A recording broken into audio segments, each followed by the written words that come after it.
में नगरीय निकाय चुनाव बेहद दिलचस्प होता हुआ नजर आ रहा है। वैसे तो निकाय की जंग में मुख्य मुकाबला बीजेपी और कांग्रेस के बीच है, लेकिन शहर संग्राम के रण में एआईएमआईएम की एंट्री ने चुनाव को और रोचक कर दिया है, जहां 7 निकायों में एआईएमआईएम ने महापौर पद को छोड़कर पार्षद प्रत्याशियों को चुनावी मैदान में उतारा। तो वहीं एआईएमआईएम प्रमुख और हैदराबाद से सांसद असदुद्दीन ओवैसी ने पार्टी प्रत्याशियों के लिए प्रचार की कमान संभालने के साथ ही प्रदेश की सियासी माहौल को गरमा दिया है। उन्होंने प्रदेश में अपनी पार्टी की दस्तक के साथ ही जबलपुर में कांग्रेस पर तीखा हमला बोला। चाहे मध्य प्रदेश हो, भारत हो, बल्कि जितना जल्दी कांग्रेस पार्टी खत्म हो जाए वो भारत के लोकतंत्र के लिए बहुत अच्छा होगा। तो सुना आपने कि कैसे एआईएमआईएम प्रमुख असदुद्दीन ओवैसी ने एमपी की सियासी पिच पर एंट्री के साथ ही कांग्रेस पर जमकर हमला बोला और अपने इरादे साफ कर दिए। हालांकि अक्सर बीजेपी को निशाने पर लेने वाले ओवैसी लोकतंत्र के लिए कांग्रेस को खतरा बता रहे हैं और इस तरह से उन्होंने एक नई सियासत को जन्म दे दिया है। तो वहीं इसको लेकर बीजेपी और कांग्रेस आमने सामने है। जिस पे इफेक्ट डालेंगे वो देखें। भारतीय जनता पार्टी तो विकास के आधार पर चलती है, जनता की सेवा के आधार पर जाती है। हमारे मुख्यमंत्री सतत संपर्क में रहते हैं, इसलिए भारतीय जनता पार्टी विकास को ही लेके आई है और जाएगी। कांग्रेस हार के लिए बहाना ढूंढ रही है, क्योंकि कांग्रेस की हार तय है।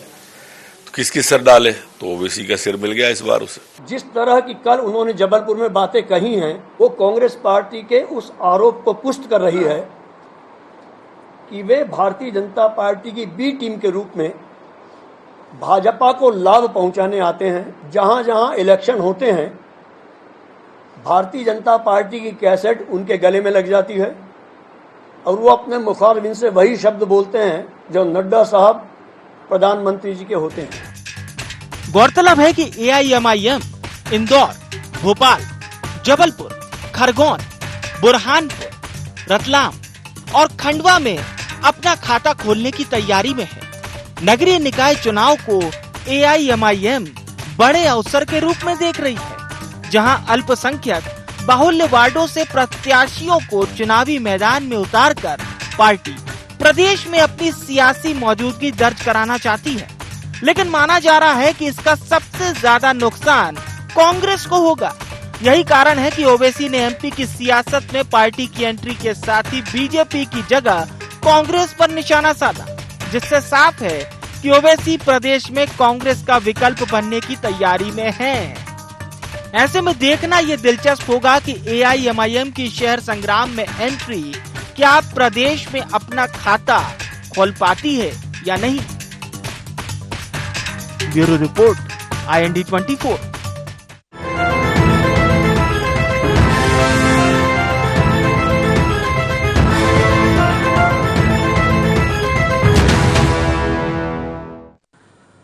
IND एजेंडा, ओवैसी का प्रचार, बीजेपी कांग्रेस में तकरार में आपका स्वागत है। मैं हूं विवेक पांडे आपके साथ। तो एमपी की सियासत में ऐसा माना जा रहा है कि एआईएमआईएम की एंट्री हो गई है, लेकिन इस सियासत के पीछे क्या कुछ कारण है और ओवैसी की एंट्री से क्यों थोड़ी बहुत खलबली देखी जा रही है, बयान वार पलटवार क्यों चल रहा है, तमाम मुद्दों पर हम चर्चा करेंगे। उससे पहले IND एजेंडा के प्रमुख बिंदुओं की ओर नजर डालते हैं।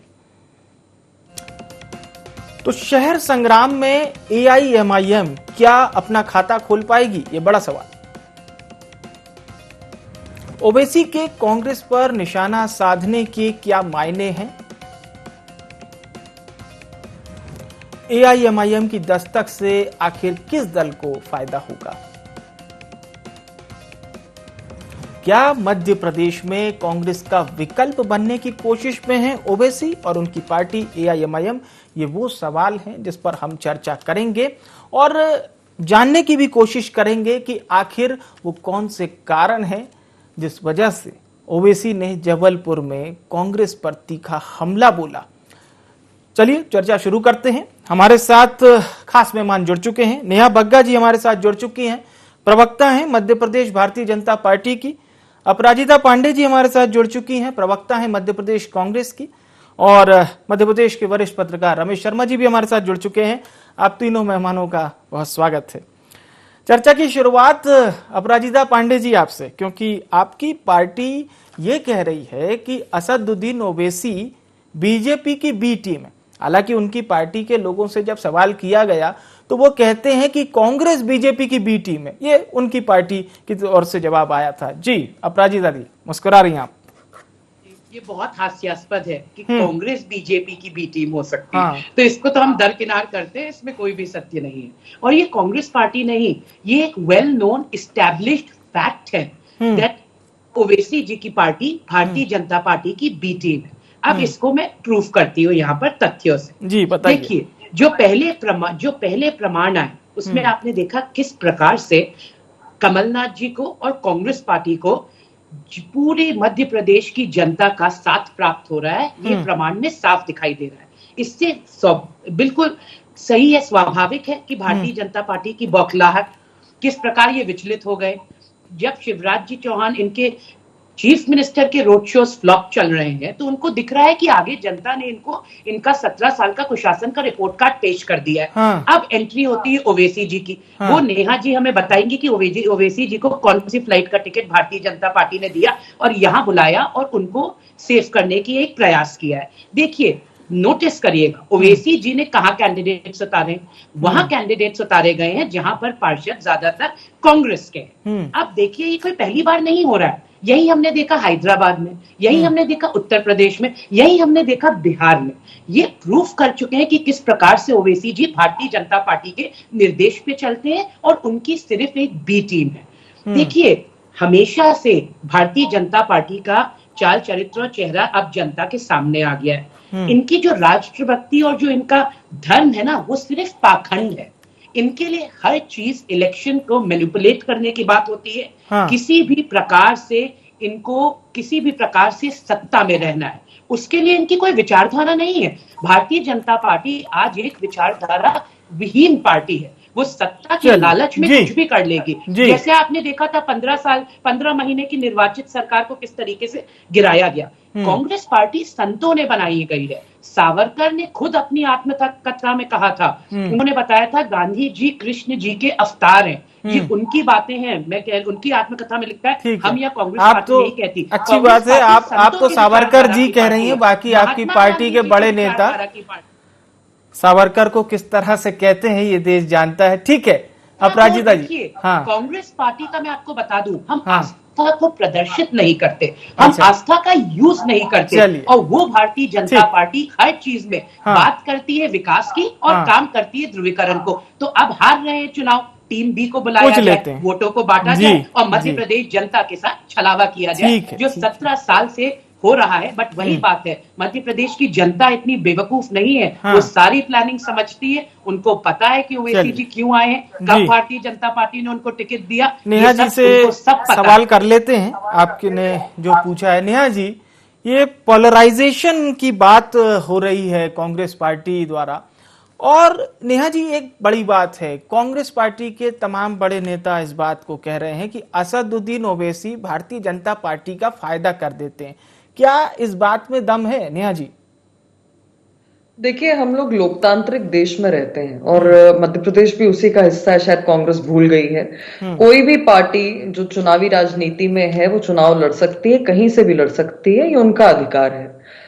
नंबर 2, भारतीय जनता पार्टी अपने डेवलपमेंट के एजेंडे को लेके जाएगी, अपने उसी ध्येय के साथ जाएगी, सबका साथ, सबका विकास, सबका विश्वास और सबके प्रयास।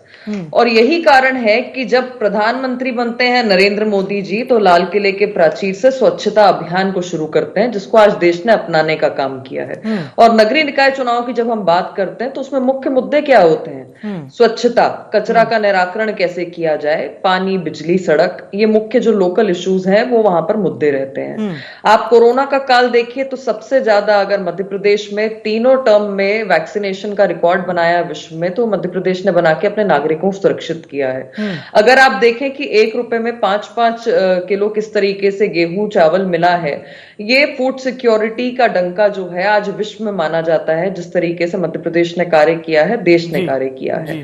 और भारतीय जनता पार्टी जैसे नल के माध्यम से जल लेकर जा रही है और नल पहुंचा है। आपको याद होगा कि यही कांग्रेस मजाक उड़ाया करती थी, कहती थी कि अब प्रधानमंत्री जो है वो झाड़ू लगाएंगे, प्रधानमंत्री जो है वो कचरा उठाएंगे। यही कांग्रेस कहती थी कि भाई शिप्रा का और नर्मदा जी का जल नहीं आ सकता, तो अब वो नल के माध्यम से जल भी आने लग गया है।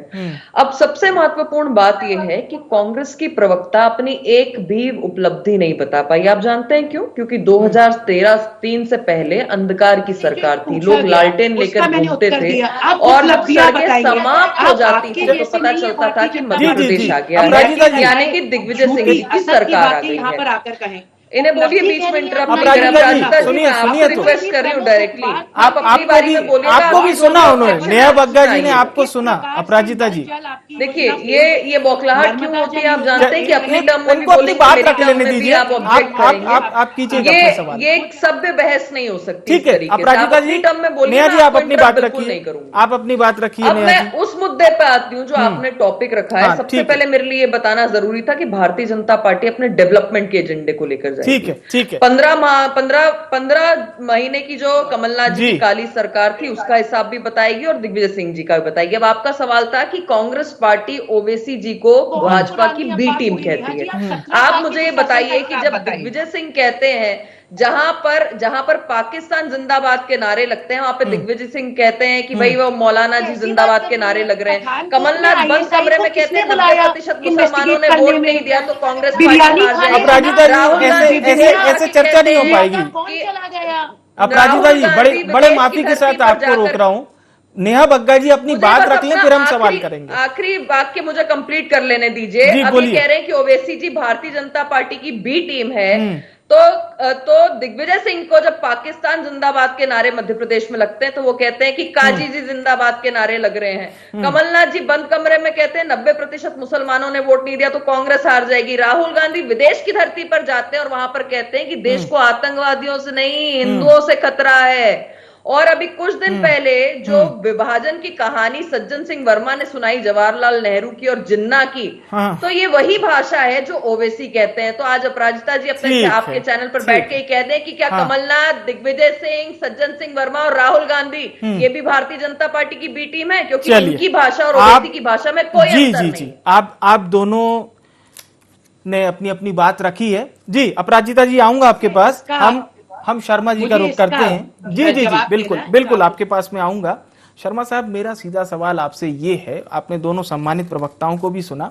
सर असदुद्दीन ओवैसी अगर मान लीजिए 7 जिलों में उनकी पार्टी चुनाव लड़ रही है कुछ वार्डों में, तो क्या इसको सीधा केवल ये मान लेना कि ये बीजेपी को फायदा पहुंचाएंगे? वो तो हर पार्टी चुनाव लड़ती है। उत्तर प्रदेश में भी देखिए लोगों ने बोला कि बीएसपी के जो वोट बैंक था वो बीजेपी की ओर शिफ्ट हुआ, लेकिन फिर उसके बाद फिर जो चुनावी पंडित थे उन्होंने अलग अलग मायने निकाले। किसी ने कहा योगी की लहर, मोदी की लहर। तो असदुद्दीन ओवैसी पे थोड़ा सा मैं आपसे जरूर जानना चाहूंगा, क्योंकि मध्य प्रदेश में पहली बार निकाय चुनाव के माध्यम से उनकी पार्टी चुनाव लड़ रही है। देखिए मोटे तौर पर राजनीति और राष्ट्रनीति ये दो अलग अलग चीजें हैं। ओवैसी साहब जो बात कर रहे हैं उस पर भाजपा क्या कह रही है, कांग्रेस क्या कह रही है वो जाने। लेकिन अगर ओवैसी जी का इतिहास अगर देखें, उनकी जो संस्था है उसका जो नाम है ऑल इंडिया मजलिस-ए-इत्तेहादुल मुस्लिमीन, ये उनकी संस्था का नाम है। ये संस्था आजादी से पहले उनके दादाजी जो अब्दुल बाग साहब ओवैसी थे उन्होंने बनाई हुई थी। और जो हैदराबाद के नवाब थे उन्होंने सबसे पहले तो स्वयं को स्वतंत्र होने की बात की थी और उसका अभियान इसी संस्था ने चलाया था। जो मजलिस-ए-इत्तेहादुल मुस्लिमीन है, इसी संस्था ने वो अभियान चलाया था। आगे चल करके हैदराबाद ऑपरेशन जब पूरा हुआ और पूरा होने के बाद, लेकिन इस संस्था ने ये कहा, जिन्ना साहब ने इनको एक दे दिया था कि आप पाकिस्तान के अंदर मिलिए, हम आपको स्वतंत्र राष्ट्र मान लेंगे। जिन्ना साहब ने ये बात इनको भी कही, हैदराबाद को, भोपाल को भी कही और सिंध को भी कही और कई और स्टेटों को कही। तो कुल मिलाकर के उस ऑपरेशन के बाद भी इस संस्था ने और अब्दुल बाग साहब ने अपना अभियान बंद नहीं किया। पटेल साहब ने इस संस्था पर प्रतिबंध लगाया और बाग साहब को जेल में डाला। अंततः जेल से निकल करके भी वो इस तरीके से संस्था चलाने लगे। आगे चल करके इनके जो पिताजी थे सलामुद्दीन या सलाउद्दीन ओवैसी साहब नाम थे, तो उन्होंने 18 सितंबर 1967 को इसमें ऑल इंडिया शब्द जोड़ा। इसमें पहले ऑल इंडिया शब्द नहीं जोड़ा हुआ था, ऑल इंडिया शब्द जोड़ा, वो फिर उन्होंने एक अभियान चलाया। तो कुल मिलाकर के इनका जो सारा का सारा अभियान है, कहीं ना कहीं मुस्लिम्स को इकट्ठा करना और उनको थोड़ा सा आक्रामक बनाना। आप अगर ओवैसी साहब के भाषण सुनेंगे तो उन्होंने ये कहा कि शांत नहीं रहना है आपको। तो कुल मिलाकर के फिर बीच में अगर 2013 वो तो यूपी चुनाव में एक बात और कह रहे थे कि एक समय आएगा जब भारत का जो प्रधानमंत्री बनेगा वो आप में से कोई बनेगा। इस तरह से भी उन्होंने बात कही। अच्छा, इसके अलावा आपको अगर याद हो तो इनके भाई बेटों ने 2013-14 में तो ऐसे स्टेटमेंट भी दिए थे कि अगर पुलिस हटा दें तो हम बताएंगे कि हम क्या करें। तो कुल मिलाकर के उसमें गिरफ्तारी भी हुई, मुकदमे भी चले। तो कुल मिलाकर के ओवैसी साहब का सारा अभियान राजनीति के विरुद्ध है। कहीं ना कहीं जो भारत का एक स्वरूप है, जो संविधान का मूल भाव है, संविधान निर्माताओं ने जो किया था, जो भाईचारे का हम संदेश देते हैं, उनका सारा अभियान उस भाईचारे के विरुद्ध है। इसके अलावा आप ओवैसी साहब का पूरे देश भर में मूवमेंट देख लीजिए। उनका देश भर में 19 स्थानों पे ज्यादा मूवमेंट है। 1946 में जो मुस्लिम लीग का जो डायरेक्ट एक्शन था, जहां जहां डायरेक्ट एक्शन ज्यादा प्रभावशाली था, मध्य प्रदेश में जबलपुर में भी रहा है, भोपाल में भी रहा है, या उत्तर प्रदेश में, बिहार में, जहां जहां रहा है, उन सारे स्थानों पर उनका आना जाना रहा है। तो मेरा राजनीतिक दलों से आग्रह है कि चुनाव तो आते हैं और चले जाते हैं, आज एक जीतता है कल दूसरा जीतता है, लेकिन ऐसे लोगों को दूर के तरफ हमको देखना चाहिए जिनका मूवमेंट राष्ट्र के लिए और भाईचारे के लिए घातक होता है। और बहुत अच्छी डीप स्टडी आप करके आए हैं सर, आपने काफी अच्छा हिस्टोरिकल बैकग्राउंड भी बताया उनकी पार्टी का। अपराजिता जी आप बात कर सकती हैं, जी बोलिए। जी थैंक यू पांडे जी। अब ये सुनिए, मैं नेहा जी को भी बता दूं ये बात, जो मुझसे प्रश्न पूछा गया था उसका मैंने जवाब दिया। अगर मैं कमलनाथ जी की 15 महीने की सफलताओं को गिनाने लगूं तो उसके लिए एक सेपरेट हाफ एन आवर होगा। तो वो तो आप नेहा जी को सिर्फ 5 मिनट लगे, 17 साल के कुशासन की जो उनको लगता है उपलब्धियां जो सत्य है उनको 5 मिनट लगे, सोचिए कितनी होंगी। अब जो आपने प्रश्न पूछा था मैंने उसका उत्तर दिया था। देखिए, भारतीय जनता पार्टी कहती है हर इनकी जो विचारधारा है हर मुसलमान राष्ट्रद्रोही है, पर मैं बताती हूँ कौन राष्ट्रद्रोही नहीं है। मुख्तार अब्बास नकवी नहीं है राष्ट्रद्रोही, शहनवाज खान नहीं है, मीटू स्पेशलिस्ट एमजे अकबर नहीं है। ये इनका असली चाल चरित्र और चेहरा है। मुझे बहुत बुरा लगता है, मुझे बहुत दुखी लगता है जब भी कोई भाजपा का इंसान आकर कहता है कि कोरोना काल में उन्होंने कुछ किया। अरे मध्य प्रदेश की चुनी गई निर्वाचित सरकार को आप गिरा रहे थे जब कोरोना पीक कर रहा था। ये आपकी मध्य प्रदेश की जनता की तरफ ध्यान था? किस प्रकार से लोग बेड, ऑक्सीजन, रेमडेसिविर मेडिसिन के लिए यहाँ पे त्राही त्राही हो रही थी। आपको तो जनता से हाथ जोड़कर विनम्रता से माफी मांगनी चाहिए कि 17 साल के प्रशासन में हमने मध्य प्रदेश का ये हाल किया। और देखिए, यही है भाजपा के प्रवक्ताओं की खासियत, जो भी प्रश्न पूछा जाता है उसका कोई जवाब नहीं। सीधी सीधी मैंने बात पूछी एक चीज आपके चैनल के माध्यम से, अगर ओवैसी जी भाजपा की बी टीम नहीं है तो वही कैंडिडेट्स क्यों उतारे जाते हैं जहां पर पार्षद होते हैं कांग्रेस के? ये चीज चलिए, आपने सीधा सवाल किया है आपने। नेहा जी से हम जवाब ले लेते हैं। एक चीज नेहा जी को और एक चीज बता दूं, नल जल योजना की बात कर रही थी। आज मैं वार्ड नंबर 52 में थी, वहां पे लोग मुझे बता रहे थे किस प्रकार 70 से लेकर 80 हजार तक रुपए जमे हुए हैं और एक पानी की बूंद नहीं आई। ये है मध्य प्रदेश की वास्तविकता। सेवा कम, कर ज्यादा। जब आप किसी की सेवा नहीं कर सकते तो असत्य बोलकर भ्रमित करना बंद कर दीजिए, क्योंकि मध्य प्रदेश की जनता ने रिपोर्ट कार्ड आपके सामने पेश किया है। कोई भी प्रमुख अखबार आप खोल के देख लें। नेहा जी सीधा सवाल अपराजिता जी का।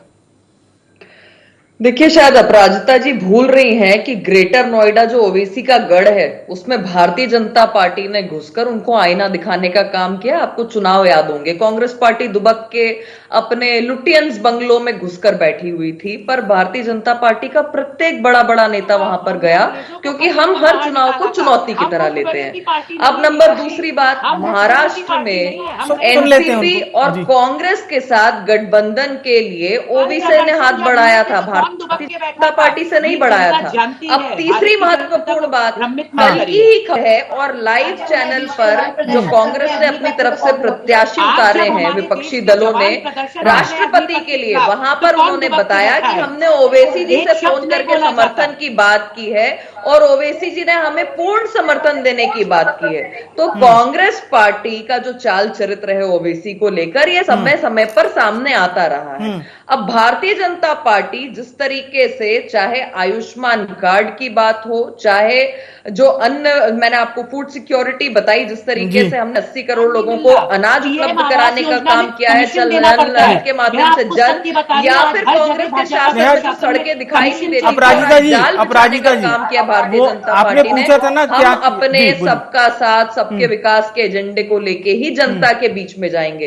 अपराजिता जी कभी कभी चुनाव के समय शायद निकल के कुछ वार्डों में जाती होंगी तो उन्हें जानकारी नहीं है कि जिस मध्य प्रदेश की धरती पर वो रहती है, जिस भोपाल में वो रहती है, यहाँ पर लोग लेकर वापस 15 माह की सरकार में कमलनाथ की निकल गए थे, क्योंकि कमलनाथ जी ने अपने वचन पत्र में जितनी बात कही थी उसमें तो युवा भी ढूंढता फिर रहा है कि 4,000 रुपए का क्या हुआ, किसान भी ढूंढ रहा है 2 लाख रुपए की कर्ज माफी का क्या हुआ, बच्चियां भी ढूंढ रही है 51,000 रुपए की बेटियों की जवानी का क्या हुआ, वो बच्चियां भी ढूंढ रही है कि खुशी का क्या हुआ। तो भारतीय जनता पार्टी अपने डेवलपमेंट के एजेंडे पर जाएगी और बी टीम पर मैंने आपको सवाल का जवाब दे दिया कि पाकिस्तान जिंदाबाद और जिस तरीके से कांग्रेस के नारे आते हैं तो क्या कमलनाथ, दिग्विजय सिंह, राहुल गांधी भी हमारी बी टीम है? अपराजिता जी आपके पास लौटेंगे। जी जी बिल्कुल, आप अपना जवाब दीजिएगा। रमेश शर्मा जी के पास एक बार फिर से मैं आऊंगा। जी अपराजिता जी, रमेश शर्मा जी को सुनते हैं, काफी कम अवसर मिला है सर को। कौन चला गया था पाकिस्तान? ठीक, रमेश शर्मा साहब, मेरा आपसे एक महत्वपूर्ण सवाल ये है सर कि ओवैसी जी जो चुनाव लड़ रहे हैं, पार्षदों का टिकट उन्होंने दिया है प्रत्याशियों को, ये महापौर का क्यों नहीं चुनाव इनकी लड़ रही पार्टी? इसके क्या कुछ मायने हैं या फिर वो एक तरह से टेस्ट कर रहे हैं निकाय चुनाव में अपने, एक समझ लीजिए कितना हमें वोट मिलता है इस चीज को? देखिए, मोटे तौर पर ओवैसी साहब पूरे देश में 2 प्रकार का टेस्ट कर रहे हैं। एक तो अपना खुद का जनाधार उनको बढ़ाना है, एक बात हुई, और दूसरा चूंकि मध्य प्रदेश में वो पहला प्रयोग कर रहे हैं, तो पहला प्रयोग कर रहे हैं तो उन्होंने ऐसे वार्ड छांटे हैं जहां मुस्लिम आबादी ज्यादा है। तो कहीं ना कहीं मुझे लग रहा है कि पूरे देश में मुस्लिम्स को लामबंद करने का जो उनका अभियान है उसके तहत उन्होंने प्रतीक के रूप में 7 पार्षद यहाँ पर उतारे हैं। अब उत्तर प्रदेश में भी आप देखें, जब हैदराबाद में उन्होंने शुरुआत की थी चुनाव लड़ने की, तो जैसे उनके पिताजी भी सांसद रहे, चुनाव लड़ने की शुरुआत की थी, तो शुरुआत में हैदराबाद में भी प्रतीक रूप में करे और धीरे धीरे करके उन्होंने अपना विस्तार किया। तो ये विस्तार आगे चल करके फिर उन्होंने देश भर में किया और मध्य प्रदेश में भी आया। जो मैंने सबसे पहले कहा है, इसके लिए कहीं ना कहीं ओवैसी साहब के मामले में सारे राजनीतिक दलों को जो राष्ट्रीय राजनीति करते हैं उनको कहीं ना कहीं एक दूसरे को आरोप अगर वो लगाएंगे तो उसका लाभ ओवैसी साहब की जो अलगाव की राजनीति है उसी को लाभ मिलेगा। मैं एक उदाहरण जैसे देना चाहता हूं, हम राजस्थान में देखें, अगर राठौरों और सिसोदियों के बीच में अगर संघर्ष हुआ तो उसका लाभ उठाया किसने? या बाय द वे सिराजुद्दौला का और मीर जाफर का अगर झगड़ा हुआ तो उसका लाभ 1757 में क्लाइव नहीं तो उठाया, अंग्रेजों नहीं तो उठाया। तो कहीं ना कहीं जो लोग राष्ट्र हित की और अखंड भारत की या पूरे राष्ट्र का एक सूत्र में पिरोने की राजनीति करते हैं, भाईचारे की राजनीति करते हैं, उनको इस राजनीति से सतर्क रहना होगा और कहीं ना कहीं एक दूसरे को अगर आरोप लगाएंगे तो उससे अलगाववादी तत्वों को ही लाभ मिलेगा। बिल्कुल बिल्कुल, ये बात आपने क्लियर की है अपनी ओर से। अपराजिता जी बिल्कुल संक्षिप्त प्रतिक्रिया। अपराजिता जी, जितना भी आप जनता को भ्रमित कर ले, मध्य प्रदेश की जनता देखिए, ये लोकल चुनाव है जी। इसमें मुद्दे क्या होते हैं? सड़क, बिजली, पानी। मैं नेहा जी को बताना चाहती हूँ, आज नहीं, कांग्रेस का हर कार्यकर्ता, मैं सालों से जनता के बीच बैठ रहे हैं। कोई भी जनता के बीच आप कभी भी बैठ जाइए, कोई भी योजना का लाभ उन तक नहीं पहुंचा है। 28,000 घोषणाएं अभी तक पाइपलाइन में है। हम नहीं कहते, आपके खुद के विजयवर्गीय जी ने आपके चीफ मिनिस्टर को घोषणावीर कहा है। घोषणाएं करना और जब धरातल पे चीजें नहीं बदलती तो जनता का आक्रोश सैलाब की तरह उमड़ आता है, जो आज हम और आप देख रहे हैं। इसीलिए अपार जन समर्थन प्राप्त हो रहा है कमलनाथ जी के विजन को। ठीक है, वर्सेस नेहा जी से पूछ लेते हैं। जी नेहा जी। देखिए, जब सफलता गिनाने के लिए कुछ नहीं होता तो सिर्फ आरोप बचते हैं, और कांग्रेस की प्रवक्ता ने शुरू से लेकर अंत तक वही किया है। नंबर दूसरी बात, मैं आपके चैनल के माध्यम से एक बात जरूर बताना चाहती हूँ जो मध्य प्रदेश के लिए गर्व करने की बात है कि मध्य प्रदेश में जब दिग्विजय सिंह जी का शासन हुआ करता था तो 1000 बेटियों पे 913 बेटियां हुआ करती थी, पर मध्य प्रदेश की योजना लाडली लक्ष्मी योजना और बेटी बचाओ बेटी पढ़ाओ का आज परिणाम ये है कि बेटियां न केवल पूजी जाती हैं पर 1000 पर उनकी संख्या 970 हो गई है। तो आज जो महिलाओं को सशक्त करने का काम भी भारतीय जनता पार्टी ने किया है, आर्थिक, सामाजिक और राजनीतिक तौर पर, ये भारतीय जनता पार्टी की उपलब्धि है। और आज महिलाएं 80% महिलाएं जो है चुनावी मैदान में उतरी हैं। तो आप देखिए, ये अंतर है जो भारतीय जनता पार्टी काम करती है। ये डेवलपमेंट का एजेंडा है जो भारतीय जनता पार्टी का है, जो कंटिन्यूटी में एजेंडा है भारतीय जनता पार्टी का। बिल्कुल, समय अब खत्म हो चुका है। आप सभी मेहमानों का बहुत बहुत धन्यवाद हमारे साथ चर्चा में शामिल होने के लिए, अपने विचार दर्शकों तक पहुंचाने के लिए। तो ओवैसी का प्रचार और बीजेपी कांग्रेस में तकरार पर हम चर्चा कर रहे थे। एआईएमआईएम की मध्य प्रदेश में एंट्री से क्या कांग्रेस को नुकसान होगा, क्या बीजेपी को फायदा होगा, ये केवल सवाल है, या फिर ये दोनों ही नहीं होगा, ऐसा भी हो सकता है, जिस पर नजर बहुत कम लोगों की गई। लेकिन थोड़ा इंतजार करना होगा। और बड़ा सवाल यह भी कि एआईएमआईएम ने महापौर पद के उम्मीदवार पर अपना प्रत्याशी क्यों नहीं उतारा? क्या यह टेस्ट करने का एक जरिया है अपने वोट परसेंटेज को कि चलिए देखते हैं नगरीय निकाय में कितना मिलता है और फिर 2023 की तैयारी ओवैसी करेंगे? बहुत सारे सवाल हैं, आने वाले समय में इसके धीरे धीरे जवाब मिलेंगे। फिलहाल के लिए IND एजेंडा में इतना ही। मुझे आने विवेक को दीजिए इजाजत। नमस्कार।